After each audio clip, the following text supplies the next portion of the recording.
Assalamualaikum warahmatullahi wabarakatuh.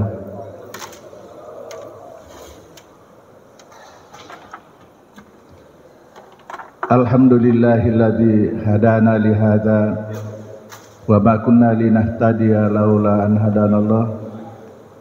Wassalatu wassalamu ala asyrafil anbiya'i wal mursalin sayyidina Muhammadin wa ala alihi wa ashabihi ajmain.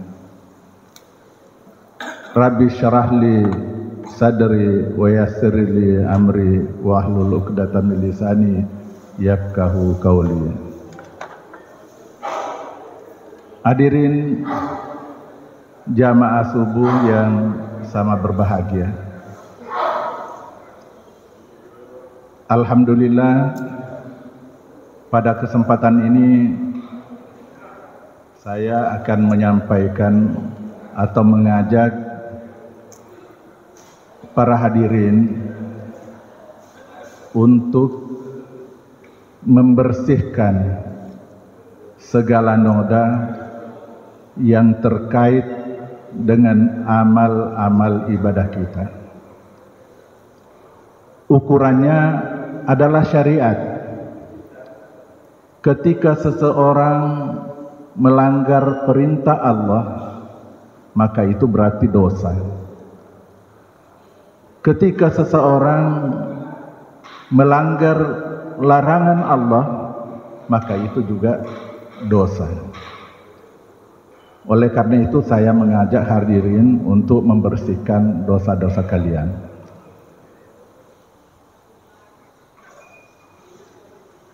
Sebagai contoh, mari kita lihat ketika Nabi Adam diciptakan. Para malaikat disuruh bersujud kepada Nabi Adam. Akan tetapi iblis enggan atau tidak mau untuk bersujud. Karena iblis menganggap bahwa dia tidak selevel dengan Nabi Adam. Karena Nabi Adam diciptakan dari tanah lumpur, sedangkan iblis diciptakan dari api. Sehingga dia menganggap bahwa dia tidak selevel dan karena itu tidak mau bersujud. Dia lupa, iblis lupa bahwa itu yang dilanggar adalah perintah dari Allah Subhanahu wa taala. Oleh karena melanggar perintah Allah Subhanahu wa taala, maka dia berdosa. Karena itu diusir dari surga. Mari kita lihat larangan. Nabi Adam ketika diciptakan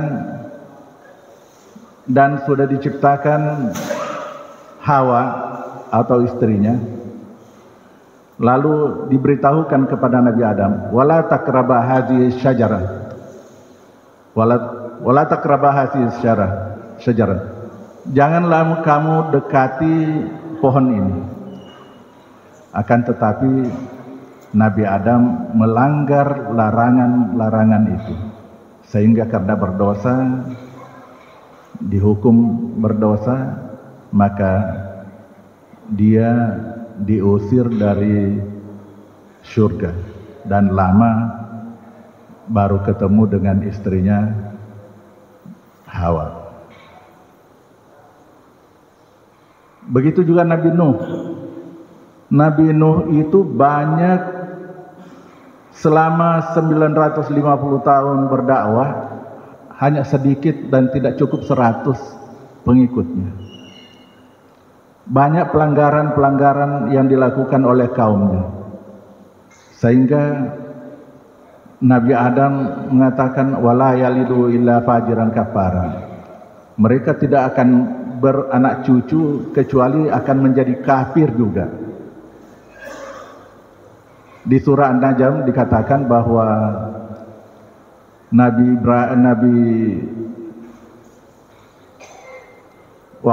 pada waktu itu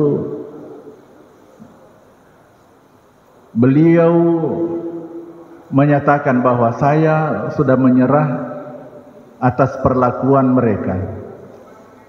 Sehingga dengan demikian disuruh untuk membuat perahu, dan dari perahu itu dia naik dan menyelamatkan dirinya. Sedangkan umat-umatnya yang durhaka itu dihukum dengan hukuman badai atau topan Nabi Nuh. Semua air dari langit maupun dari bumi keluar, dan perahu Nabi Nuh yang berada di atas bukit akan menjadi bisa berjalan sebagaimana mestinya. Itu Nabi Nuh. Begitu juga Nabi kaum Ad, kaum Samud melanggar larangan Allah Subhanahu wa taala sehingga mereka dihukum dan dengan gempa bumi. Konon kabarnya bahwa tanah yang mereka tempati waktu itu dicungkir balik dan mereka tidak ada yang hidup dari mereka. Begitu juga kaum Lut. Kaum Lut itu melanggar larangan kaum Sodom. Ya, kalau sekarang ada perkawinan sejenis. Nah, karena melanggar larangan Allah Subhanahu wa taala yang seharusnya lawan jenis yang melakukan hubungan dengan lawan jenis supaya berkembang biak manusia itu, tetapi karena mereka memilih perkawinan sejenis, sehingga dengan demikian dihukum oleh Allah Subhanahu wa taala, dan mereka tidak ada yang hidup dari golongan mereka kecuali Nabi Nuh dengan Nabi Lut dengan pengikutnya. Dari sini kita melihat bahwa pelanggaran-pelanggaran syariat, baik itu larangan maupun perintah, itu adalah dosa. Kita selalu sering baca di dalam Al-Quran ketika kita salat,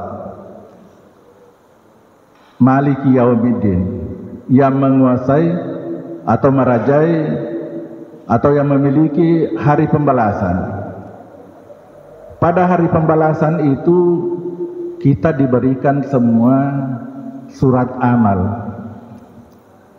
Surat amal itu di lembaran pertama tertulis semua dosa-dosa yang pernah kita lakukan ketika kita mulai dari akil balik sampai sekarang atau sampai meninggal dunia. Di situ tertulis semua dosa-dosa yang pernah dilakukan, baik itu dosa besar maupun dosa kecil, ataupun perbuatan-perbuatan yang keji sekalipun.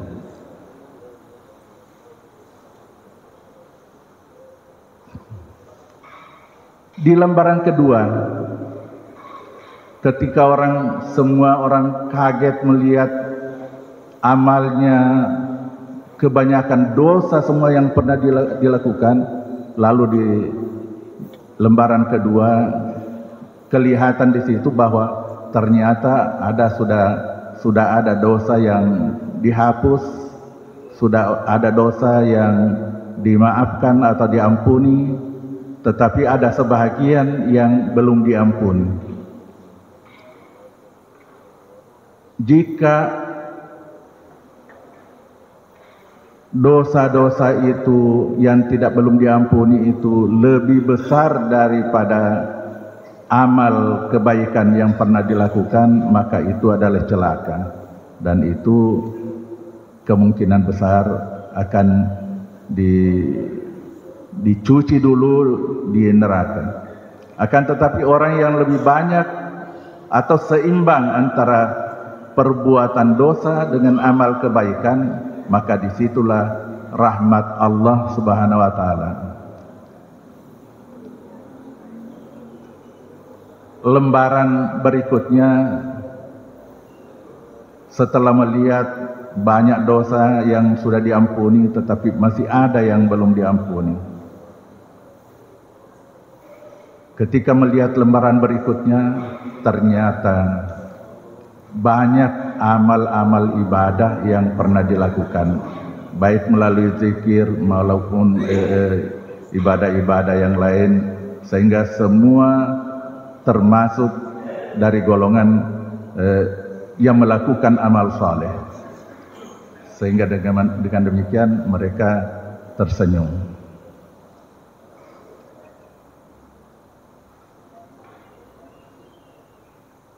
Kita kutip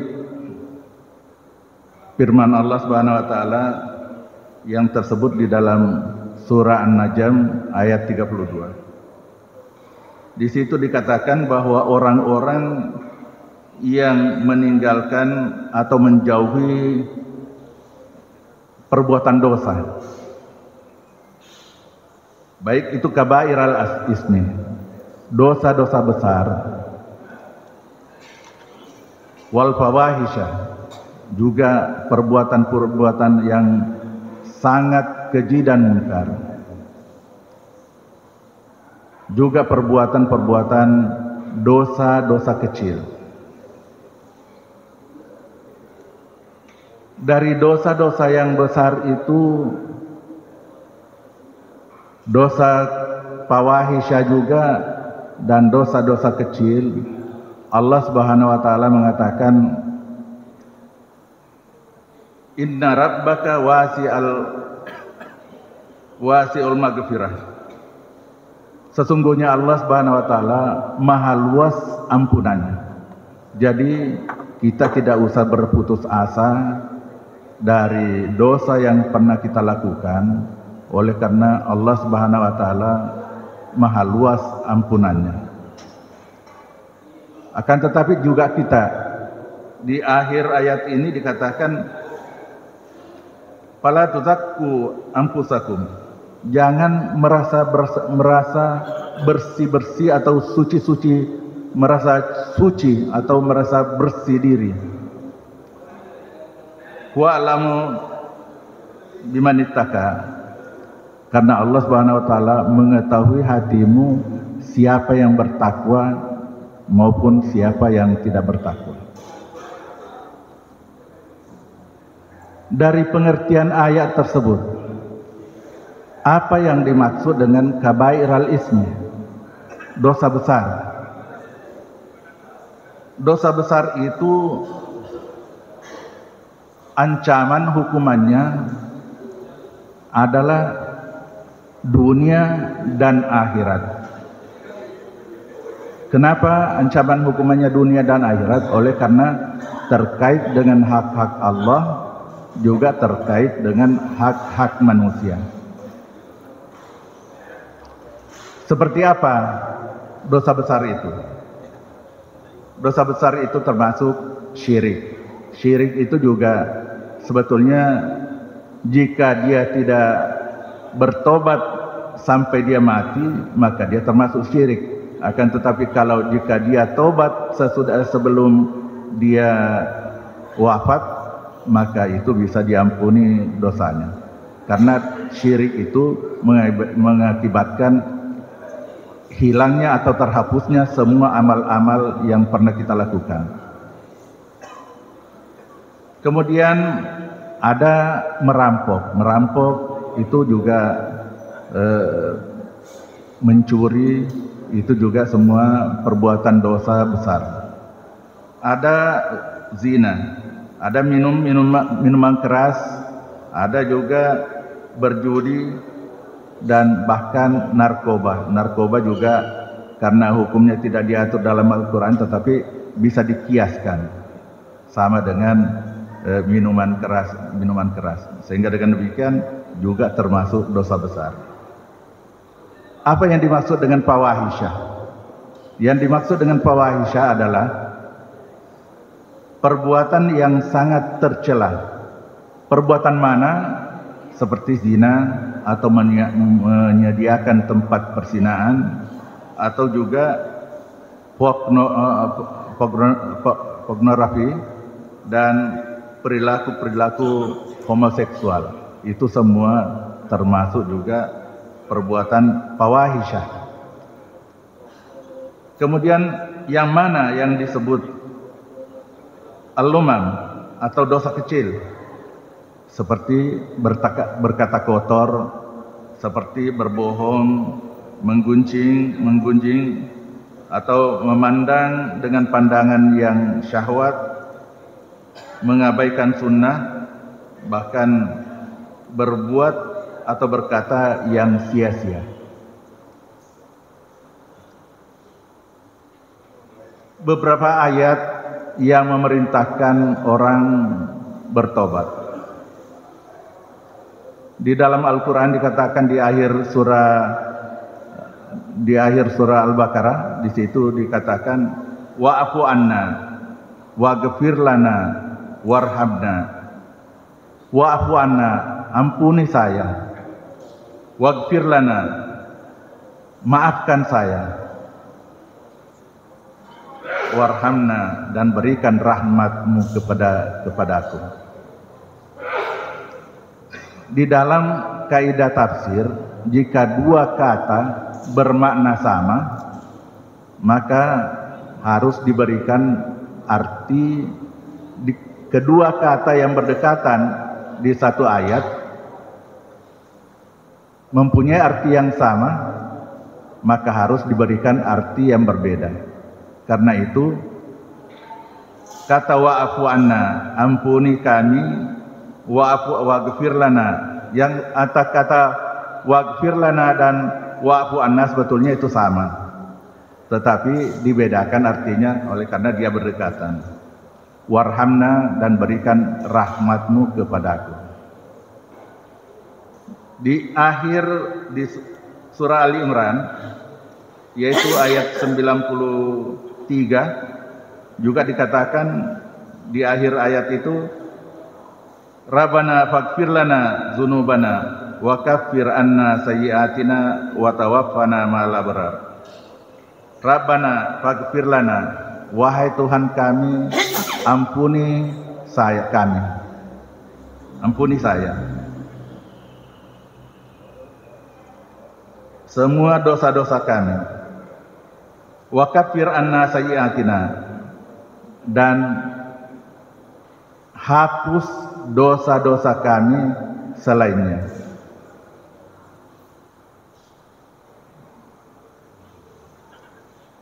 Wa tawaffana ma'al abrar, bahkan di ayat itu juga diminta supaya kita dimatikan bersama orang-orang yang abrar. Kenapa diminta untuk bersama orang-orang abrar? Karena di bawah abrar itu ada namanya ahyar. Ahyar itu lebih rendah daripada abrar. Tapi ahyar itu sudah melakukan perbuatan amal saleh yang baik. Dia juga saleh. Tetapi ada di atasnya namanya abrar. Di atasnya lagi ada yang namanya arif billah. Itu mungkin kalau ada kesempatan nanti saya akan jelaskan itu. Di dalam ayat lain, di surat Taha ayat 82, wa inni lagaffarun liman taba, kami akan memaafkan atau mengampuni bagi orang yang bertobat. Jadi kalau tidak bertobat ya tidak diampuni, kalau bertobat dia diampuni. Wa amana, beriman. Kemudian wa amila salihan, beramal saleh. Kemudian summah tada, kemudian dia bertetap pada jalan yang benar. Terakhir, langkah-langkah untuk menempuh jalan untuk bertaubat. Pertama, menyesali perbuatan. Oleh karena itu saya mengajak hadirin, ketika kita nanti pulang, catat semua amal-amalnya sejak kita masih remaja atau akil balik sampai kita sekarang. Saya catat semua supaya kita bisa melakukan hisab terhadap diri kita. Jadi dosa-dosa kecil, dosa besar, dosa fawahisya kita catat semua dan tidak usah ragu mencatatnya. Kemudian sesali perbuatan itu, bukan hanya sesali tetapi harus ada di dalam hati bahwa kita sudah bertekad untuk meninggalkan perbuatan itu. Kemudian berikutnya bahwa berhenti melakukan perbuatan dosa itu. Dan yang keempat, memohon ampun kepada Allah Subhanahu wa taala. Bermohon ampun itu ada berbagai cara. Bisa dengan melalui zikir, bisa melalui istighfar, bisa melalui salat taubat, dan bisa berdoa meminta pengampunan kepada Allah Subhanahu wa taala agar dosanya diampuni, dihapus, dirahmati, dan bahkan meminta untuk dimatikan bersama dengan golongan-golongan abrar. Karena satu golongan abrar itu dijanjikan bahwa pahala amalnya itu akan diberikan surga Jannatun Naim, surga yang penuh dengan kenikmatan.